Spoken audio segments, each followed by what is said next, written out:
જય હિન્દ, વંદે માતરમ દોસ્તો. તો મિત્રો, એએમસી સહાયક ફૂડ સેફ્ટી ઓફિસરનું આજે આપણે મોસ્ટ આઈએમપી આદર્શ પ્રશ્નપત્ર જોવાના છીએ, જે સંભવતઃ 14 જૂનની પરીક્ષામાં મિત્રો કંઈક આ જ પ્રકારના પ્રશ્ન જોવા મળશે. એએમસી ફૂડ સેફ્ટી ઓફિસર માટે મિત્રો તૈયાર કરેલા 10 મોસ્ટ આઈએમપી આદર્શ મોડેલ પેપર, જેની અંદર આપણા સંપૂર્ણ 100 માર્ક્સના આ પેપર રહેશે. ઓકે, સંપૂર્ણ આપણા સિલેબસ મુજબ. ઓકે, જેની અંદર એફએસએસએસ એક્ટ, જીપીએમસી એક્ટ, જનરલ નોલેજના 100 પ્રશ્ન આપેલા હશે. એવા ટોટલ 10 પેપર હશે. પ્લસ આની સાથે તમને જીકેની પીડીએફ અને કરંટ અફેર્સની પીડીએફ પણ આની સાથે ફ્રીમાં મળી જશે.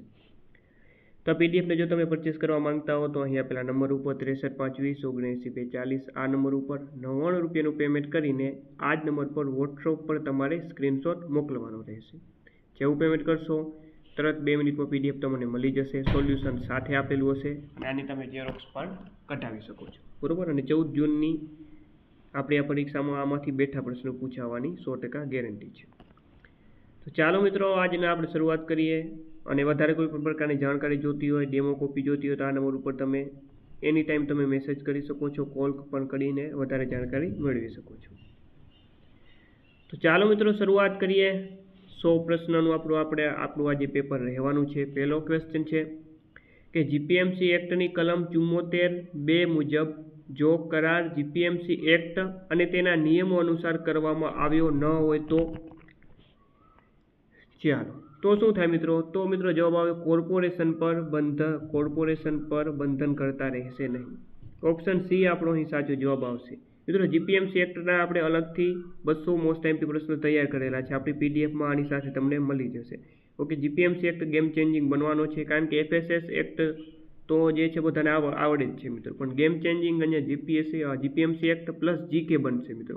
જીકેની પણ આપણે અલગથી પીડીએફ મિત્રો આપેલી જ છે. આટલું કરી નાખો, તમારું કામ થઈ જશે. ઓકે, તમે અન્ય વિદ્યાર્થીઓ કરતાં આગળ 100% નીકળી જશો. ચાલો આગળ વાત કરીએ. ટ્રાન્સપોર્ટ અંડરટેકિંગ સંબંધિત કરારોના કિસ્સામાં કલમ 75 મુજબ કમિશનરના સ્થાને ખાલી જગ્યા સત્તાવાર રીતે કાર્ય કરશે. તો અહીં મિત્રો સાચો જવાબ બને છે ટ્રાન્સપોર્ટ મેનેજર.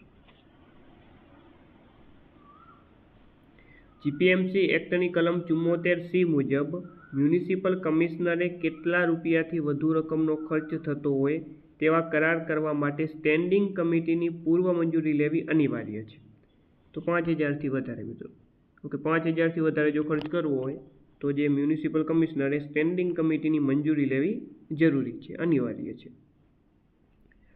જીપીએમસી એક્ટ 1949ની કઈ કલમ હેઠળ કોર્પોરેશન વતી કરારો કરવાની સત્તા મ્યુનિસિપલ કમિશનરમાં નિહિત થયેલી છે? મિત્રો, એ છે કલમ 73. નેક્સ્ટ, જ્યારે રાજ્ય સરકાર શહેરમાં કટોકટી જાહેર કરે ત્યારે આવશ્યક સેવાના સભ્યો ખાલી જગ્યામાં સ્પષ્ટ કરેલ સમયગાળા માટે પોતાની ફરજો છોડી શકતા નથી. ચાલો મિત્રો, તો આની અંદર મિત્રો સાચો જવાબ આવશે જાહેરનામા. નીચેના વિધાનો ચકાસો. તો ચાલો આપણે વિધાનો જોઈએ. ઓપ્શન એ છે કે આવશ્યક સેવાના સભ્યો ઇરાદાપૂર્વક બિનકાર્યક્ષમ રીતે ફરજ બજાવી શકતા નથી. તો આ તો સાચું છે મિત્રો. કમિશનર અથવા અધિકૃત અધિકારીની લેખિત મંજૂરી વિના આવશ્યક સેવાના સભ્યો રાજીનામું આપી શકતા નથી મિત્રો. આ પણ વિધાન સાચું છે. તો ફાઇનલ જવાબ આપણે ઓપ્શન ડી બનશે, કે એ અને બી બંને સાચા છે. જીપીએમસી એક્ટની કલમ 61 મુજબ આવશ્યક સેવાના કર્મચારીએ રાજીનામું આપતા પહેલા કમિશનરને ઓછામાં ઓછા કેટલા સમયની લેખિત નોટિસ આપવી ફરજિયાત છે? તો જવાબ આવે મિત્રો 2 મહિનાની લેખિત નોટિસ આપવી કેવી છે? તો કે અનિવાર્ય છે. મ્યુનિસિપલ અધિકારી પર કયા કારણોસર દંડ લાદવામાં આવી શકે છે? તો જુઓ, શિસ્તનો ભંગ, બેદરકારી અને ગેરવર્તન, અસમર્થતા, તમામ બાબતોમાં ઓકે સ્વાભાવિક વસ્તુ છે, દંડ લાદવામાં આવી શકે. એટલે ઓપ્શન ડી આપણો અહીં ફાઇનલ જવાબ આવશે, આપેલ તમામ. કોર્પોરેશનના અધિકારીઓ અને સેવકો માટેનું પ્રોવિડન્ટ ફંડ ક્યાં જમા કરાવવું ફરજિયાત છે? મિત્રો, એ આવે રાજ્યની સરકારી તિજોરીમાં. જે અધિકારીઓનો લઘુત્તમ માસિક પગાર રાજ્ય સરકારે નક્કી કરેલી રકમ કરતાં વધુ હોય તેમની નિમણૂક કરવાની સત્તા કોનામાં નિહિત છે?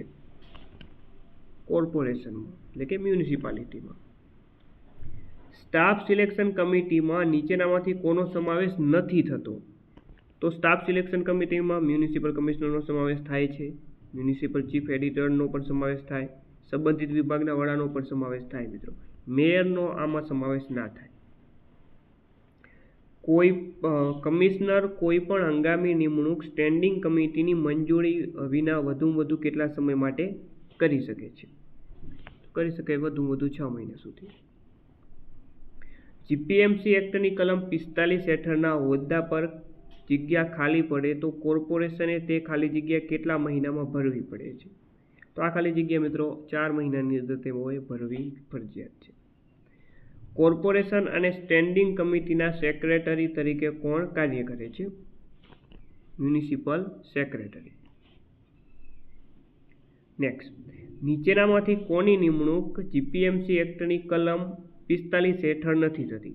તો જીપીએમસી એક્ટની જે કલમ 45 હેઠળ મિત્રો આપણે વાત કરવા જઈએ તો એમાં સિટી એન્જિનિયરની નિમણૂક થાય, મેડિકલ ઓફિસર ઓફ હેલ્થની પણ કલમ 45 અંતર્ગત નિમણૂક થાય છે, મ્યુનિસિપલ ઓડિટરની પણ થાય, પણ ટ્રાન્સપોર્ટ મેનેજર આની નિમણૂક ટ્રાન્સપોર્ટ મેનેજરની નિમણૂક કલમ 45 અંતર્ગત નથી થતી મિત્રો.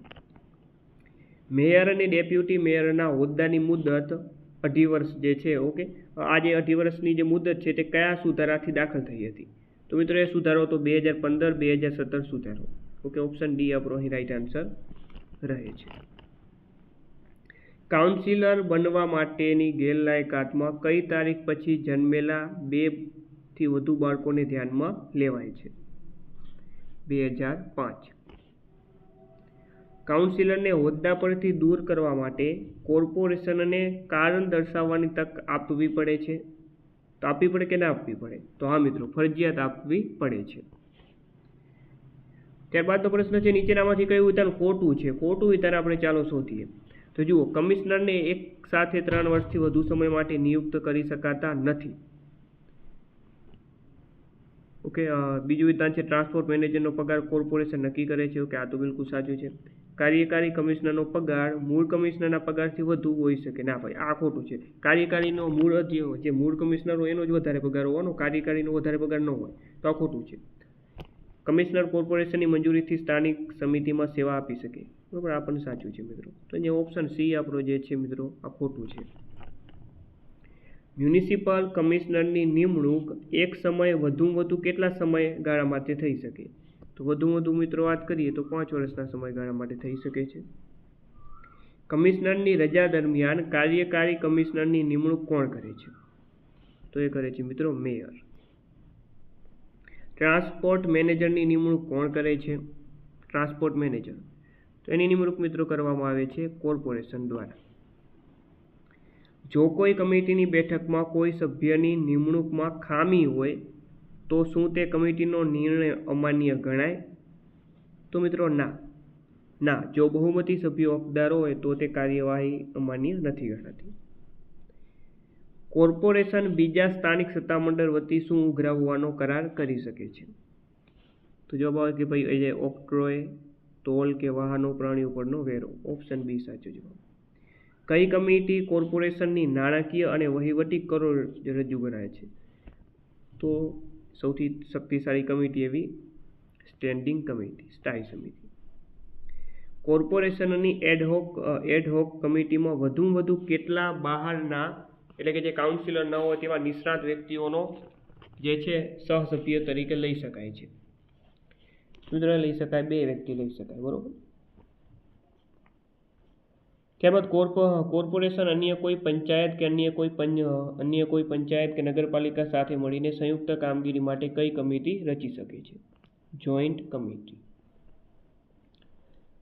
સ્ટેન્ડિંગ કમિટી પોતાની સત્તાઓ સબ કમિટીને સોંપી શકે છે, જેમાં સભ્યોની સંખ્યા ઓછામાં ઓછી કેટલી હોવી જોઈએ?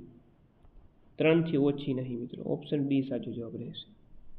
વોર્ડ કમિટીના સભ્યો કોણ હોય છે? વોર્ડ કમિટી એના જે મિત્રો સભ્યો હોય છે જે તે વોર્ડના પ્રતિનિધિ કરતા કાઉન્સિલરો. વોર્ડ કમિટીની મુદત કેટલી હોય? તો કે એની પણ મુદત જે છે મેયરની મુદત જેમ જ 2.5 વર્ષની આની પણ મુદત હોય છે. તો 30 પ્રશ્ન હતા જીપીએમસી એક્ટના. હવેના પ્રશ્ન મિત્રો એફએસએસ એક્ટના હશે. વિદેશી વેપાર વિકાસ અને નિયમન અધિનિયમ કયા વર્ષમાં ઘડવામાં આવ્યો હતો? 1992માં. જે ખોરાકમાં કચરો, ધૂળ કે અન્ય કોઈ બિનજરૂરી પદાર્થ ભરેલો હોય તેમને શું કહેવાય? તેને મિત્રો કહેવાય બહારની વસ્તુઓ કે બાહ્ય વસ્તુ. FSS એક્ટ 2006ની કલમ 25 મુજબ ભારતની અંદર નીચેનામાંથી કયો ખોરાક આયાત ન કરી શકાય?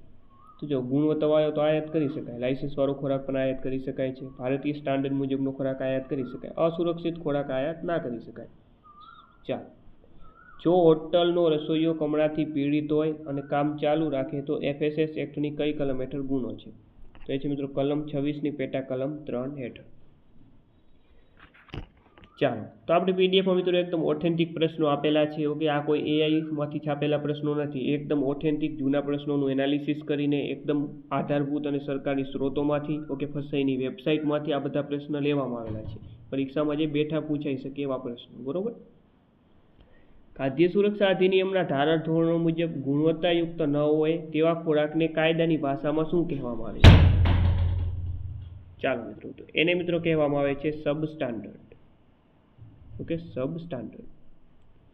નેક્સ્ટ, ચકાસણીમાં HACCP તત્વો યોગ્ય રીતે કાર્ય કરી રહ્યા છે તેની પુષ્ટિ કરવાનો સમાવેશ થાય છે. નીચેનામાંથી કઈ પદ્ધતિ ચકાસણી માટે ઉપયોગમાં નથી લેવાતી? તો આમાંથી વાત કરીએ, જુઓ, 4 ઓપ્શન વાંચશો તો એમાં જવાબ આવે મોક રિકોલ કરવું. ઓકે, આ જે છે ધ્યાનમાં ના લેવામાં, ઉપયોગમાં લેવામાં આવતી નથી. તો એ કોઈ પ્રશ્ન મિત્રો ખાસ અગત્યના છે. નીચેનામાંથી કયું જોખમ વિશ્લેષણનો ભાગ નથી? જોખમ વિશ્લેષણનો ભાગ નથી એવું પૂછ્યું છે. તો આમાંથી વાત કરીએ તો જવાબ આવશે આની તો જોખમનું નિવારણ. જોખમ નિવારણ. જૈવિક ખાતરોનું ઉદાહરણ કયું છે? તો એ છે સાલ્મોનેલા. નીચેનામાંથી કયું ફૂડ સેફ્ટી મેનેજમેન્ટ સિસ્ટમ સાથે સંબંધિત નથી?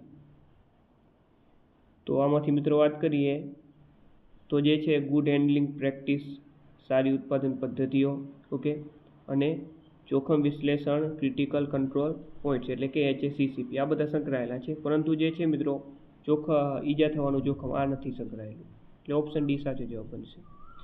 ભારતમાં ખાદ્ય સુરક્ષા નક્કી કરતા 2 પરિબળો કયા છે? તો એ 2 પરિબળો છે, એક છે ખોરાકની ઉપલબ્ધતા અને બીજું છે પૈસાની ઉપલબ્ધતા. ઓપ્શન ડી સાચો જવાબ બનશે.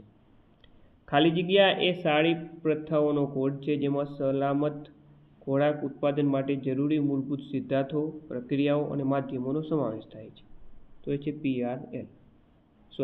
PRP. નીચેનામાંથી કયા રોગથી પીડિત વ્યક્તિ ફૂડ પ્રોસેસિંગ ઉદ્યોગમાં કામ કરી શકે છે? ઝાડા છે, ઉલટી છે, વધુ પડતો વાળ ખરવા છે. તો આમાં જવાબ શું આવશે મિત્રો? તો જવાબ આવે ઓપ્શન ડી કે ઉપયુક્ત પૈકી એક પણ નહીં. કાંઈ ખામી ન હોવી જોઈએ ભાઈ, બરોબર. ચાલો, ત્યારબાદનો પ્રશ્ન છે કે ડ્યુ ડિલિજન્સ શબ્દનો અર્થ શું થાય છે? તો આ શબ્દનો મિત્રો જે છે અર્થ થાય છે કે ગ્રાહકના સ્વાસ્થ્યને સુરક્ષિત રાખવા માટે બધું જ કરીને ખોરાક તૈયાર કરવામાં આવે છે. ઓકે, આ એનો અર્થ થશે. ખાદ્ય ઉત્પાદનોના સંગ્રહ માટે નીચેનામાંથી કઈ પ્રક્રિયા સાચી છે? તો જવાબ આવે કે પહેલા બહાર કાઢવાનો સિદ્ધાંતનું પાલન કરો. જો કોઈ પણ વ્યક્તિ માનવ વપરાશ માટે અસુરક્ષિત હોય તેવા કોઈ પણ ખોરાકનું વેચાણ અથવા સંગ્રહ કરે તો એને શું સૂચિત થઈ શકે? તો મિત્રો જો, તો તેને મિત્રો જે છે જ્યાં આવી નિષ્ફળતા અથવા ઉલ્લંઘનથી નુકસાન થતું નથી ત્યાં 6 મહિનાની કેદ અને 1 લાખ રૂપિયા સુધીનો દંડ થઈ શકે. આ બિલકુલ થઈ શકે છે. જ્યાં આવી નિષ્ફળતા અથવા ઉલ્લંઘન બિનગંભીર ઇજામાં પરિણમે ત્યાં 1 વર્ષ સુધીની કેદ અને 3 લાખ રૂપિયાનો દંડ થઈ શકે. આ પણ સાચું છે. જ્યાં આવી નિષ્ફળતા અથવા ઉલ્લંઘન ગંભીર ઇજામાં પરિણમે તો 6 વર્ષ સુધીની સજા અને 5 લાખનો દંડ. આ બિલકુલ થઈ શકે છે. તો ફાઇનલ જવાબ ઓપ્શન ડી આવશે. ખાસ હોટ ફેવરેટ આ પ્રશ્ન છે, ફસાઈની વેબસાઇટમાં આ પ્રશ્ન મિત્રો આપેલો છે. ખાદ્ય સુરક્ષાના દ્રષ્ટિકોણથી નીચેનામાંથી કયા પરિબળને આંતરિક પરિબળ ગણવામાં આવે છે? તો એ છે પાણીની પ્રવૃત્તિ.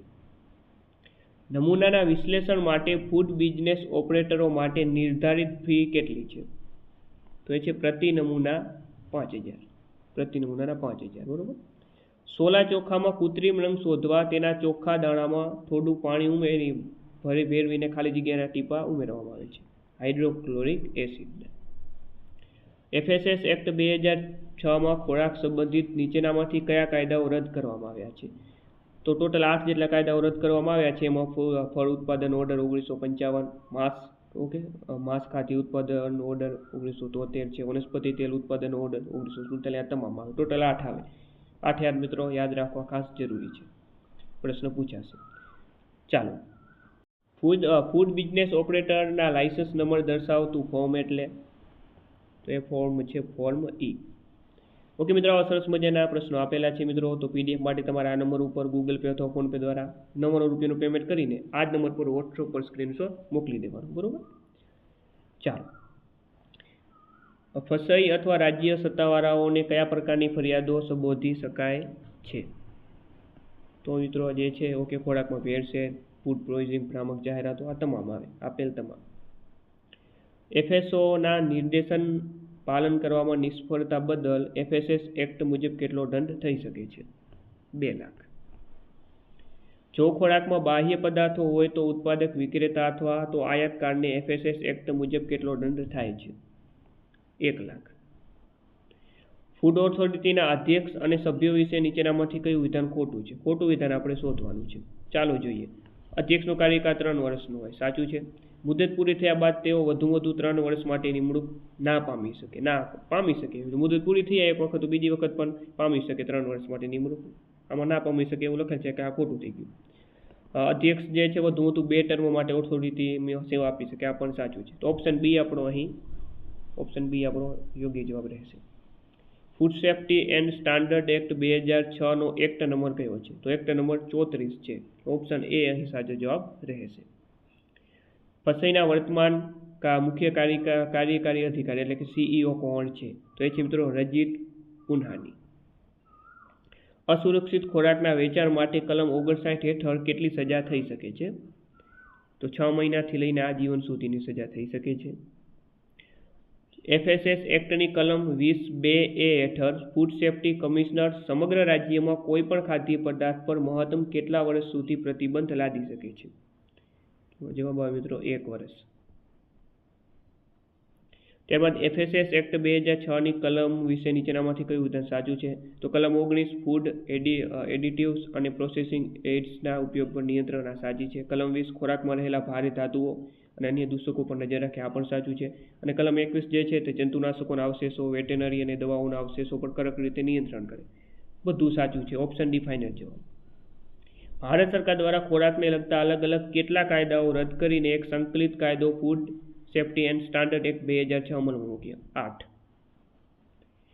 ફૂડ સેફ્ટી એપેલેટ ટ્રિબ્યુનલની અધ્યક્ષતા માત્ર કોણ કરી શકે છે? તો આની અધ્યક્ષતા મિત્રો માત્ર જે તે જિલ્લાના ન્યાયાધીશ જ કરી શકે છે, બરોબર?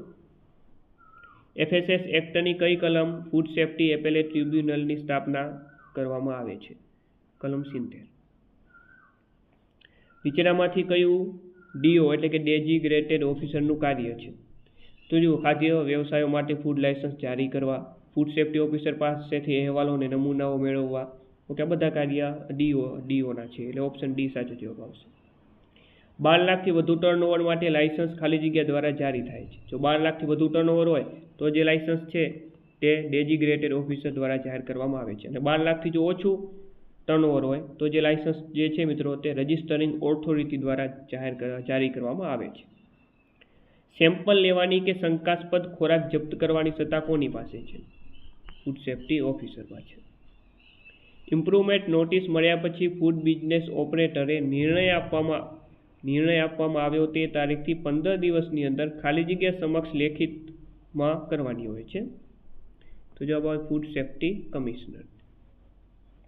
પ્રોહિબિશન ઓર્ડર કોણ પસાર કરી શકે છે? ન્યાયતંત્ર. ત્યારબાદ ખાદ્ય સુરક્ષા એક્ટની કલમ ખાલી જગ્યા કટોકટી પ્રતિબંધ આદેશની જોગવાઈ કરે છે. તો એ કલમ છે કલમ 34. ફૂડ સેફ્ટી એન્ડ સ્ટાન્ડર્ડ એક્ટની કલમ 32 અંતર્ગત ઇમ્પ્રુવમેન્ટ નોટિસ માત્ર ખાલી જગ્યા જ જાહેર કરી શકે છે ડેઝિગ્નેટેડ ઓફિસર. જો કોઈ બિઝનેસ ઓપરેટર ઇમ્પ્રુવમેન્ટ નોટિસ અથવા તેમના લાયસન્સ સસ્પેન્ડથી નારાજ હોય તો તેઓ બીજી અપીલ ક્યાં કરી શકે? ખાસ યાદ રાખો, એ બીજી અપીલ પૂછી છે. બીજી અપીલ મિત્રો ક્યાં કરી શકે? Food safety appellate tribunal. Next, જો કોઈ વેપારી ભ્રામક લેબલિંગ કરે તો તેને કલમ 52 મુજબ ખાલી જગ્યા રૂપિયા સુધીના દંડની જોગવાઈ છે, 3 લાખ રૂપિયા સુધીની. Food safety and standard act 2006ની કઈ કલમ હેઠળ કોઈ ચોક્કસ ફાળવેલા સ્થાનિક વિસ્તારમાં કાયદાની જોગવાઈ, નિયમો અને ધોરણો લાગુ કરવા માટે FSO સીધી રીતે જવાબદાર છે? તો એ છે કલમ 29 અને કલમ 38. ઓપ્શન એ સાચો જવાબ. નેક્સ્ટ, નીચેનામાંથી એન્ફોર્સમેન્ટ હાયરકીનો જે સાચો ક્રમ આપણે જણાવવાનો છે. તો આમાં વાત કરીએ તો જે છે ફૂડ સેફ્ટી કમિશનર, તેની નીચે ડેઝિગ્નેટેડ ઓફિસર અને તેની નીચે ફૂડ સેફ્ટી ઓફિસર. જો ખોરાકમાં સાલ્મોનેલા કે લિસ્ટેરિયા જેવા ખતરનાક રોગકારક બેક્ટેરિયાની હાજરી હોય તો તે કઈ બીમારીઓ પેદા કરી શકે છે? તો ફૂડ પોઈઝનિંગ, ડાયરિયા, ખોરાકજન્ય બીમારીઓ તમામ આવે. ઓપ્શન ડી ફાઇનલ જવાબ. FSS એક્ટની કઈ કલમ ખાદ્ય સુરક્ષાના સામાન્ય સિદ્ધાંતો દર્શાવે છે? તો મિત્રો એ કલમ છે કલમ 18. CACનું પૂરું નામ જણાવવાનું છે. તો આનું મિત્રો પૂરું નામ છે સેન્ટ્રલ એડવાઇઝરી કમિટી. ઓકે, કેન્દ્રીય સલાહકાર સમિતિ. Food safety and standard act 2006ની કઈ કલમ હેઠળ કેન્દ્રીય સલાહકાર સમિતિની રચના કરવામાં આવે છે, એટલે કે CAC કમિટી? ચાલો મિત્રો, તો આની કલમ કઈ છે? તો એ છે કલમ 11 અને કલમ 12. એક કોઈ ખાસ મોસ્ટ ટાઈમપી પ્રશ્ન છે મિત્રો, જોખમ આકારણી પ્રક્રિયાના પગલાંનો સાચો ક્રમ. મોસ્ટ ટાઈમપી પ્રશ્ન. ઓકે, આવો ક્રમ પણ પૂછાઈ શકે છે, તો પહેલું કયું છે, બીજું કયું છે, ત્રીજું પગથિયું કયું છે, એવું પણ પૂછી શકે છે. તો આમાં સાચો ક્રમ જે છે મિત્રો ઓપ્શન એમાં આપેલો છે. ઓકે, જોખમની ઓળખ, સંકટ પાત્રતા, એક્સપોઝર, આકારણી અને જોખમ લાક્ષણિકતા. ત્યારબાદનો પણ મોસ્ટ ટાઈમપી પ્રશ્ન છે કે NABLનું પૂરું નામ જણાવવાનું છે. મિત્રો પૂરું નામ છે national accreditation board four testing and calibration laboratory. તો ઓપ્શન એ અહીં સાચો જવાબ રહેશે મિત્રો. ઓકે, ખાસ પાકું કરી લેજો. જથ્થાબંધ વેપારી છૂટક વેપારીને તેલ વેચે છે અને બિલ આપે છે તો કાયદા મુજબ બિલ જ ગેરંટી છે. વિદેશથી આવતા ખોરાકના સ્ટાન્ડર્ડ નક્કી કરવામાં આખરી નિર્ણય કોનો ગણાય? ફસાઈનો. માલ વેચતી વખતે કઈ વસ્તુને ગેરંટી સમાન માનવામાં આવે છે? ઇનવોઇસ. ઓકે, ઇનવોઇસ બિલ હોય ને. જો આયાત માટે લાયસન્સ ફરજિયાત હોય અને લાયસન્સ વગર આયાત થાય તો શું થશે? તો આયાત કરી શકાશે નહીં. બજારમાં ગયા પછી માલ ખરાબ પડે અને તેનો પાછો ખેંચવામાં આવે, આ પ્રક્રિયાને શું કહેવાય છે? Food recall. ફૂડ રિકોલ પ્રક્રિયામાં માર્ગદર્શિકાઓ કોણ નક્કી કરે છે? તો એ નક્કી કરે છે ફૂડ ઓથોરિટી. નેક્સ્ટ, ગ્રાહકે ખોરાકનું પૃથ્થકરણ કરાવવું હોય તો ક્યારે ફૂડ બિઝનેસ ઓપરેટરને જાણ કરવી ફરજિયાત છે? ખરીદતી વખતે જ. જો જાહેર આરોગ્યના હિતમાં ફૂડ ઓથોરિટીએ કોઈ ખોરાક પર પ્રતિબંધ મૂક્યો હોય, જેમ કે ગુટકા, તો તેને વેચી ના શકાય. ખોટી રીતે કે વ્યાજબી કારણ વગર માલ જપ્ત કરવા બદલ FSOને કેટલો દંડ થઈ શકે છે? 1 લાખ રૂપિયા સુધીનો દંડ થઈ શકે. ખાસ કરીને દંડના પ્રશ્ન ખાસ પૂછાતા હોય છે. જો કોઈ વેપારી પાસે ભેળસેળિયો પદાર્થ પકડાય તો આ પદાર્થ ભેળસેળ માટે નહોતો તે સાબિત કરવાનો બોજ કોના પર રહેશે?